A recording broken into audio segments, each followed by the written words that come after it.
année, vous voyez bien, nous avons fait un autre trajet que le traditionnel, mais ça quand même, sa raison historique et ça rentre dans l'opération Beerbank.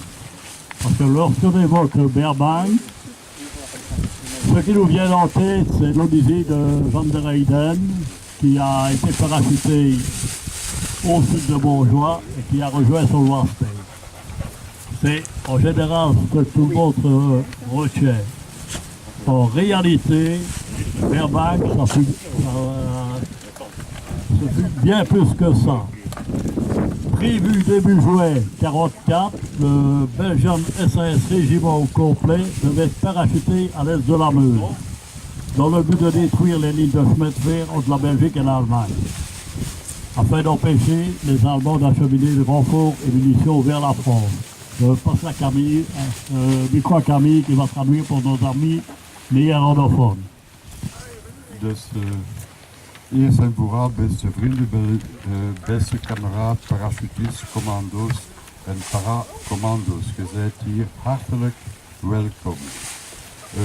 Wanneer men het over de Beerbank-operatie heeft,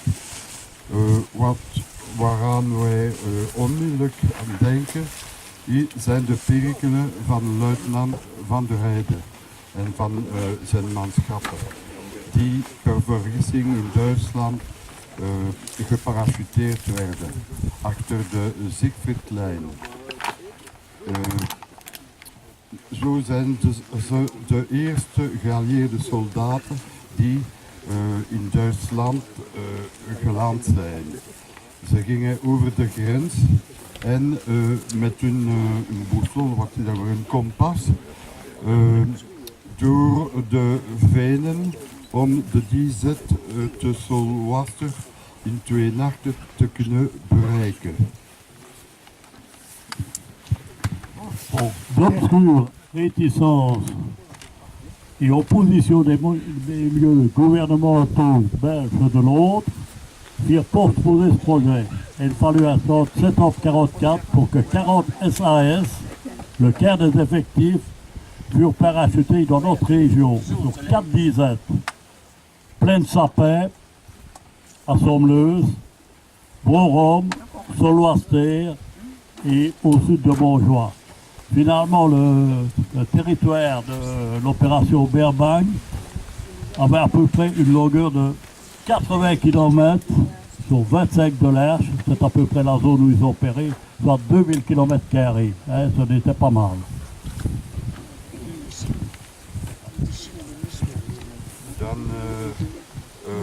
In feite werd de Beerbank-operatie veel meer dan dat. Ik bedoel daarmee meer dan een vergissing dat die parachutisten per vergissing in Duitsland geland zijn.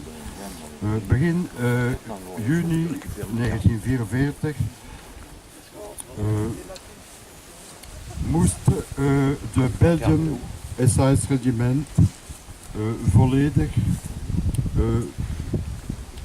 ten oosten van de Maas geparachuteerd worden, ten einde de spoorlijnen tussen België en Duitsland te vernielen, ten einde de Duitsers het onmogelijk maken hun versterkingen en munities naar Frankrijk zouden kunnen transporteren.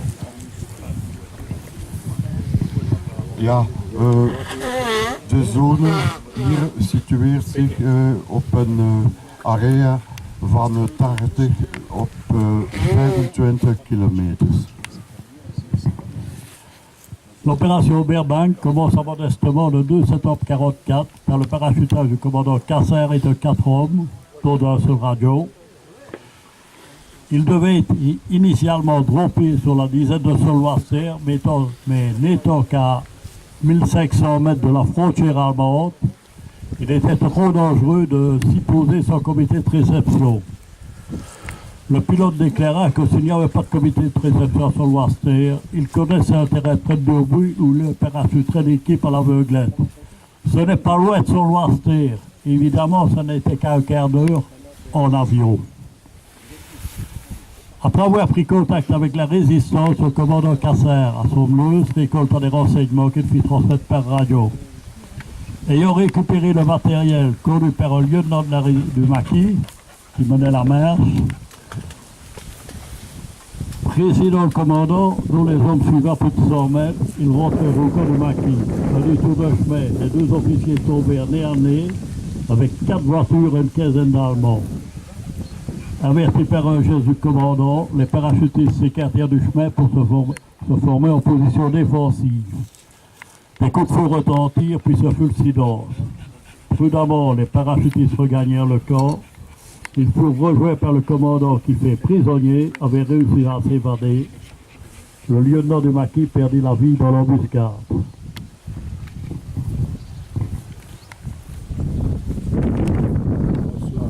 Dus de bergbangoperatie begon heel stilletjes op 2 september 1944 door de parachutage. Dus commandant Cassard sprong hier en 4 manschappen, 4 soldaten, waarvan 1 radiozender.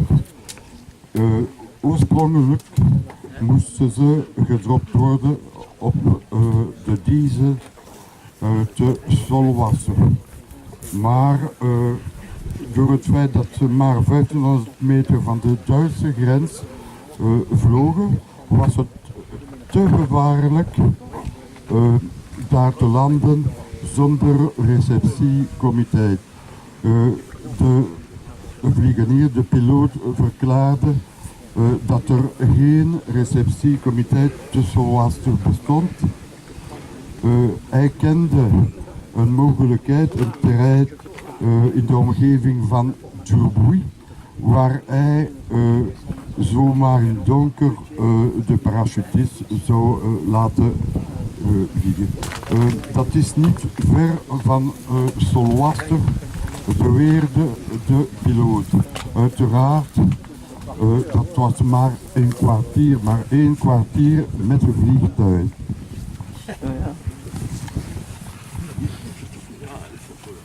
Tandis que le lieutenant Van der Heyden et ses hommes, parachutés le 6 en Allemagne, tentaient de rejoindre Solwasser, le commandant Casser décida de rejoindre Brorom où un parachutage était attendu.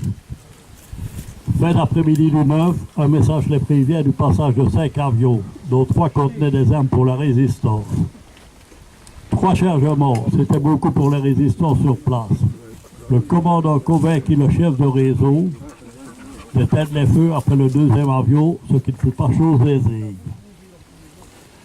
Le premier appareil arriva peu après 23 heures et lâcha 15 C-16 belges commandés par le sous-lieutenant Eilpon, suivi du dopage de 14 conteneurs, dont 2 endommagés et 4 introuvables.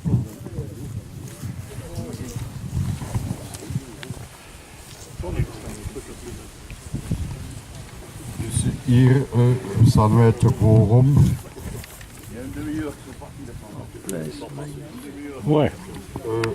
Ja, terwijl de luitenant Van der Heyden en zijn manschappen op 6 september in Duitsland verkeerdelijk geparachuteerd werden, ze trachten Solwasser te bereiken.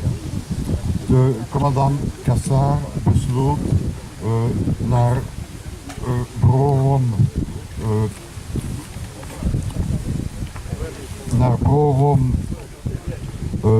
te gaan, waar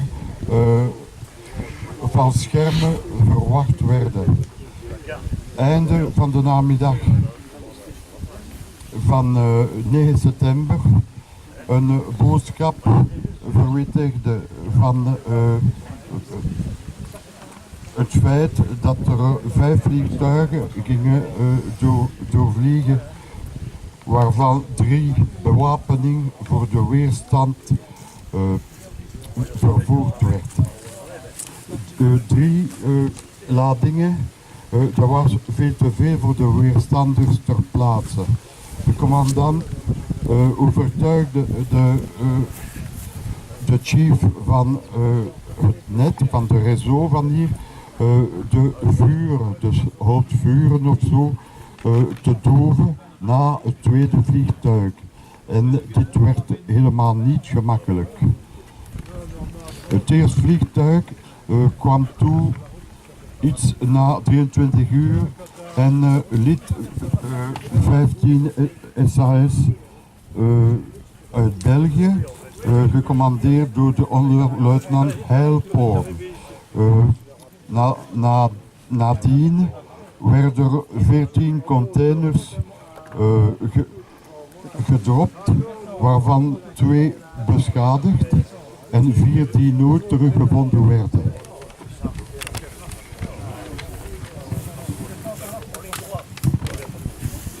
Le matin du dimanche 10 septembre, comme le départ était prévu à 13h, le commandant et quelques SAS recherchent les conteneurs égarés.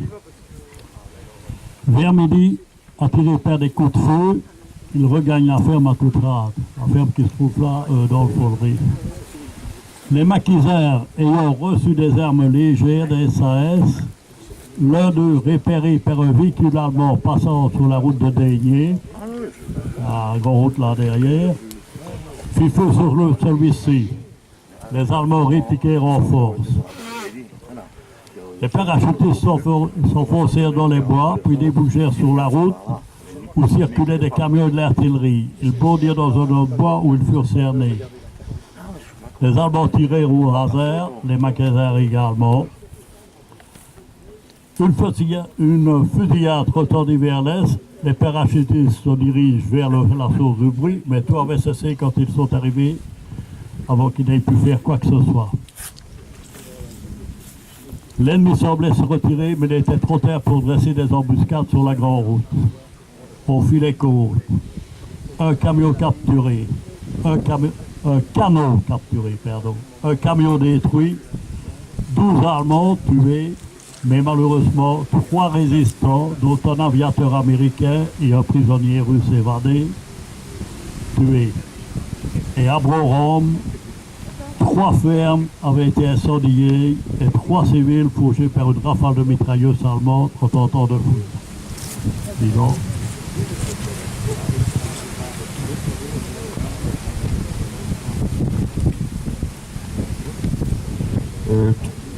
Tijdens de morgen van zondag 10 september, door het feit dat het vertrek om 13 uur voorzien is, zoeken en de commandant en enkele SAS de verdwaalde containers. Rond de middag, door het feit dat zij hadden horen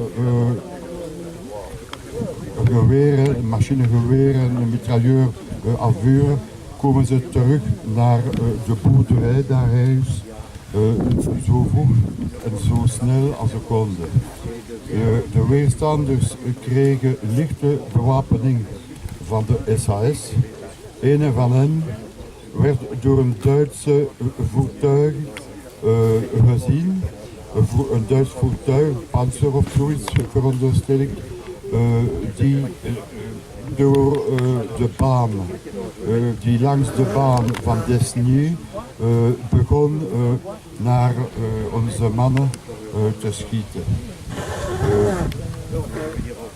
Sorry, dat is eigenlijk een weerstander die naar de Duitsers gevuurd had. De Duitsers vuurden terug, maar met meer krachtige middelen. De valschermspringers gingen door in de bossen en dan kwamen ze terecht op de baan waar artillerie en kamionnen circuleerden. Zij sprongen in een ander bos waar ze door de Duitsers omringd werden.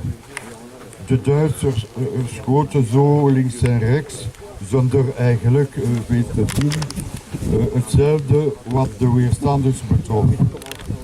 Er werd ook gevuurd in het oosten, De vastgasspringers gingen heel voorzichtig naar de bron van al dat lawaai, dat geluid. Maar alles was gestopt voordat ze ter plekke toe kwamen of voordat ze de ene of andere konden zien. De vijanden gaf de indruk zich te vertrekken, maar er was te laat om obstakels op de grote baan te kunnen leggen. Men maakte dan de rekening. 1 Duitse kanon werd gevangen, 1 camion vernield, 12 Duitsers dood, 3 weerstanders dood, waarvan 1 Amerikaans vliegenier. En denk ik een Russisch grijs gevangene die had kunnen ontsnappen. Te Bron werden 3 boerderijen, 3 hoven in brand gestoken en 3 burgers werden door het schieten van een Duitse mitrailleur gedood terwijl ze trachtten te ontvluchten. Le lendemain, toute la région était libérée par les Américains. De volgende dag werd de hele streek, de hele omgeving door de Amerikanen vrijgemaakt. Ik dank u voor uw aandacht en voor mijn de votre Merci Camille.